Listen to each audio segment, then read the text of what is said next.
ఈ ఎపిసోడ్‌లో మనము యూఎస్‌లో ప్రైమరీ హోమ్ కొనాలా? లేకపోతే ఇన్వెస్ట్‌మెంట్ హోమ్ కొనాలా? ఎందుకంటే మనం టిపికల్‌గా అందరం ప్రైమరీ హోమ్ కొనం. I have a different approach. First rental home కొన్నాను. I would like to share why నేనలా స్టార్ట్ చేశాను. నా థాట్స్ షేర్ చేసుకున్నా. And I hope that help somebody else. ఉద్దేశ్యం ఏంటంటే ఫస్ట్ ప్రైమరీ హోమే కొన్నారనుకోండి మీరు.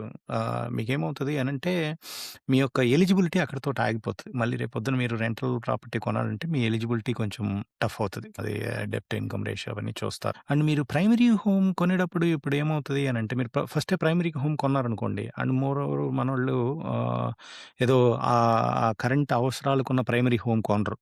అన్నీ ఉండాలి దాంట్లో. 4, 5 బెడ్‌రూమ్‌లు ఉండాలి. ఉండేది ఇద్దరైనా 4, 5 బెడ్‌రూమ్‌లు ఉండాలి. మీడియా రూమ్ ఉండాలి. పెద్ద లివింగ్ రూమ్ ఉండాలి. దాంట్లో ఒక 20,000 ఫర్నిచర్ ఉండాలి. ఏంటంటే ఒకేసారి బిగ్‌గా ఎళ్ళిపోతారు. ఆల్ ఇన్ ఇంకా ఆల్ ఔట్ అనమాట మొత్తం. ఉన్న అన్నీ వచ్చే ఇన్‌కమ్ అంతా గూడా దాని ఈఎంఐకి, దాని ఫర్నిచర్ ఇన్‌స్టాల్‌మెంట్స్‌కి వాటికెళ్ళిపోవాలనమాట. అంత గట్టిగా ప్లాన్ జేస్తారు. ఇప్పుడు ఇక్కడ మిస్ అయ్యే విషయం ఏంటంటే మీరు లైఫ్ లాంగ్ మీ యొక్క ఆహ్, యూనో లైఫ్‌ని మీరు ఆ ఇంటికి రాసేస్తున్నారు. ఆ ఇల్లు మీరనుకుంటుందేందంటే ఇది వన్ టైమ్ పర్చేజ్ అనేది ఒక రాంగ్ ఆహ్, నోషన్‌లోకెళ్తారు. ఇల్లు ఎప్పుడూ కూడా వన్ టైమ్ పర్చేజ్ అనేది చాలా రాంగ్ నోషన్ అండి. టు బీ ఫ్రాంక్ అమెరికాలో ఇల్లు ఒకసారి కొనకూడదు. ఒకసారి కొనేసి ఆగిపోకూడదని నా ఫీలింగు. వన్ టైమ్ పర్చేజ్ అనేది నుంచి బయటపడండి. ఎందుకంటే మీరు వన్ టైమ్ అనంగానే అన్ని బెడ్‌రూమ్‌లు కావాలనుకుంటారు. 5, 6 బెడ్‌రూమ్‌లు కావాలంటారు. మళ్ళీ నాకు మీడియా రూము అన్నీ కావాలి అనంటారు. నా ఉద్దేశం ప్రకారం ఫస్ట్ ప్రైమరీ హోమ్ కొనకూడదు. ఇన్వెస్ట్‌మెంట్ హోమ్ కొనాలి. ఎందుకు అనంటే మీరు ఇన్వెస్ట్‌మెంట్ హోమ్ అంటే ఒక రెంటల్ హోమ్ కొన్నారనుకోండి. ఎలా చూడాలి? ఒక 500 మినిమమ్ క్యాష్ ఫ్లో వచ్చేటట్టుగా చూసుకొని కొనుక్కోవాలి. కొనుక్కుంటే ఏమవుతది? ఆ 500 అనేది రేపొద్దున నీ ప్రైమరీ హోమ్‌లో నీకు హెల్ప్ అవుతది. దట్ వే మీరు బేసిక్‌గా మీ సాలరీని ఇప్పుడు బేసిక్‌గా అందరూ ఒక రెంటల్ గాని, లేకపోతే మీరు ఒక రెంటల్‌లో ఉంటున్నా, లేకపోతే ఇంట్లో ఉంటున్నా, major of your salary goes towards home. So, మీరు ఫస్టే దానికి తీసుకెళ్ళిపోయి ప్రైమరీ హోమ్‌కి పెట్టేసేస్తే, మీరు ఎప్పుడు ఫైనాన్షియల్ ఇండిపెండెన్స్‌కి ఎళ్ళగలరు? లేదా దానికి ఫైనాన్షియల్ ఇండిపెండెన్స్ వరకు ఎలా పని చేయగలరు?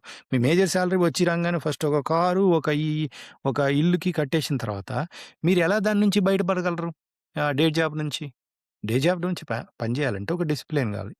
డిసిప్లిన్ కావాలి అనంటే ఫస్ట్ మీరుండే రెంటల్ హోమ్‌లో ఉండేసి, మీరుండే ఒక ఇంట్లో ఏదో రెంట్‌కి తీసుకొని అపార్ట్‌మెంట్ రెంట్‌కి తీసుకొని, ఫస్టు అక్కడ ఉన్న మీ ఏరియాలో మినిమమ్ 500 క్యాష్ ఫ్లో వచ్చే ఒక రెంటల్ ప్రాపర్టీని కొనుక్కొని, ఆ రెంటల్ ప్రాపర్టీ రెంట్‌కి బోయి ఒక 1 ఇయర్ బాగా జరుగుతున్నప్పుడు ఆ 1 ఇయర్ తర్వాత అప్పుడు మీ ప్రైమరీకి కావాల్సిన డౌన్ పేమెంట్‌ని రెడీ జేసుకొని, అప్పుడు ప్రైమరీకెళ్ళండి. అండ్ ప్రైమరీకెళ్ళేటప్పుడు గూడా ఒకేసారి ఆల్ ఇన్ ఎళ్ళకుండా ఇప్పుడు లెట్స్ సే మీరొక 1 బెడ్‌రూమో, 2 బెడ్‌రూమో హౌస్‌లో రెంట్‌కుంటుంటే, మీరు మ్యాక్స్ ఒక 3 బెడ్‌రూమ్ హౌస్ కొనుక్కోండి. ఎందుకు అనంటే, మీరేమిది ఈ వ వ ఇందాక చెప్పినట్టు వన్ టైమ్ పర్చేజ్ అని అనుకుంటే మీరు రాంగ్ స్టెప్ తీసుకుంటారు. ఇది వన్ స్టెప్ కాదు.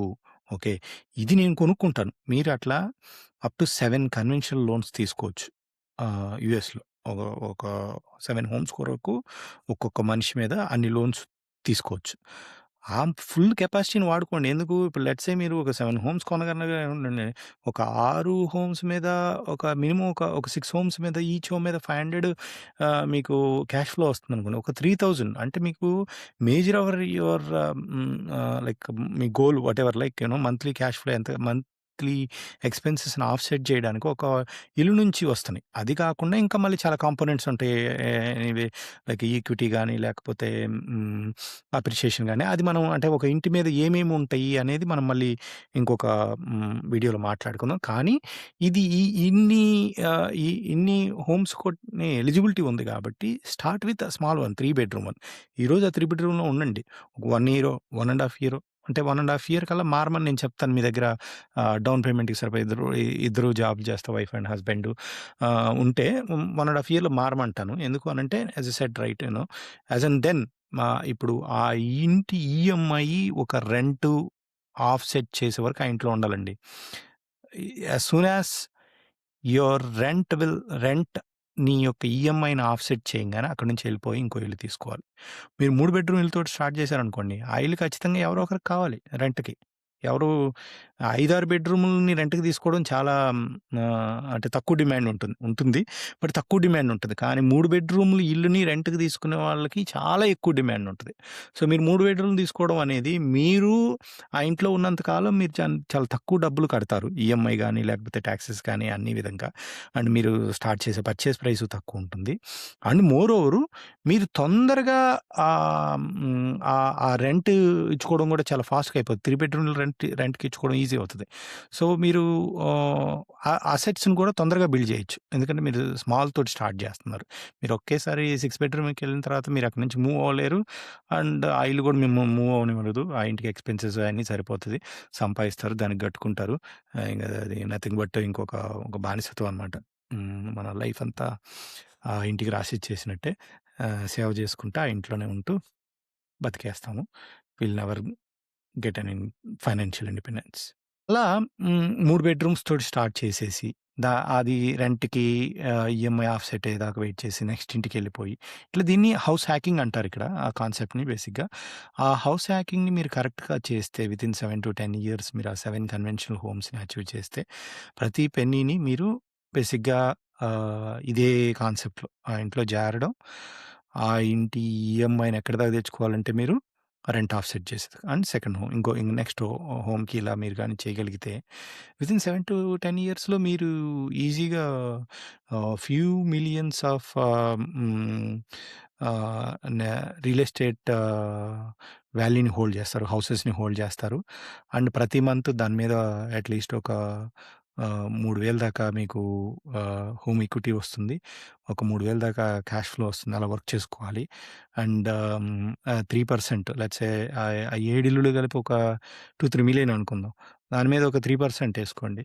అంటే ఒక 3,000,000 మీద ఒక 3% అనుకుంటే ఎంత? ఒక మినిమమ్ ఒక 90,000 ఇయర్‌లీ అంటే మనము ఇన్‌ఫ్లేషన్ తోటి ఏసుకున్నా కూడా ఒక 3% అప్రిషియేషన్ అనేది రీజనబుల్.